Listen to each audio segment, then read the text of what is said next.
केंद्र सरकार ने संसद का विशेष सत्र बुलाया है। ये सत्र 18 से 22 सितंबर तक चलेगा। अब इस विशेष सत्र का एजेंडा भी सामने आ गया है। एजेंडे के मुताबिक सरकार संसद के स्पेशल सेशन में आज़ादी के 75 सालों पर संविधान सभा से लेकर आज तक की उपलब्धियों पर चर्चा करेगी। बता दें कि एजेंडे की जानकारी दिए बिना विशेष सत्र बुलाए जाने पर विपक्षी पार्टियां लगातार सरकार पर सवाल उठा रही थीं। आपको बताते हैं कि इस एजेंडे में अहम क्या है। ये जो एजेंडा जारी किया गया है उसमें 4 बिलों का भी जिक्र है। इन 4 बिलों में विवादित बिल, मुख्य चुनाव आयुक्त और अन्य चुनाव आयुक्त नियुक्ति शर्तों और पद अवधि विधेयक 2023 भी शामिल हैं। बता दें कि इस बिल के पेश होते ही मुख्य चुनाव आयुक्त की नियुक्ति को लेकर नई कमेटी बनाई गई है।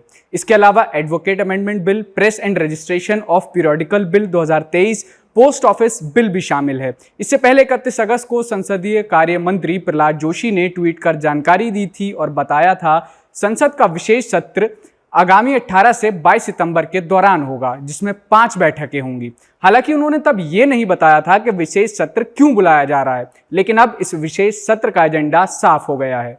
भारत निर्वाचन आयोग में मुख्य निर्वाचन आयुक्त और 2 अन्य निर्वाचन आयुक्त की नियुक्ति के संबंध में संसद के दोनों सदनों में बिल पहले ही पेश हो चुका है। अगस्त के महीने में ही संसद में इस बिल के बारे में बताया गया था कि कैसे सीईसी और 2 अन्य ईसी की नियुक्ति होगी और उनकी नियुक्ति कौन करेगा।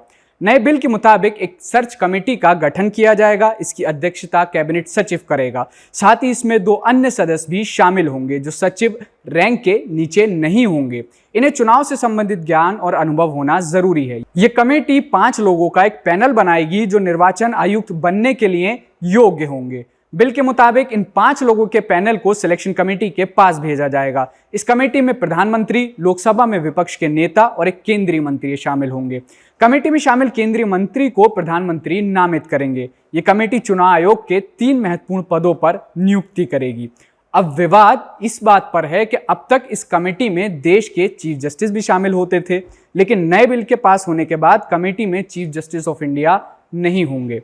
इस बिल के पेश होने से पहले मार्च में सुप्रीम कोर्ट ने कहा था कि प्रधानमंत्री, लोकसभा में विपक्ष के नेता और भारत के मुख्य न्यायाधीश की एक हाई पावर कमेटी को सीईसी और ईसी को चुनना होगा और अदालत ने कहा था कि संसद में इस पर कानून बनाया जाए। कांग्रेस नेता जयराम रमेश ने विशेष सत्र के एजेंडे पर सवाल उठाते हुए कहा है कि आखिरकार प्रधानमंत्री को सोनिया गांधी के दबाव के बाद मोदी सरकार ने 18 सितंबर से शुरू होने वाले संसद के 5 दिवसीय विशेष सत्र के एजेंडे की घोषणा करने की कृपा की है।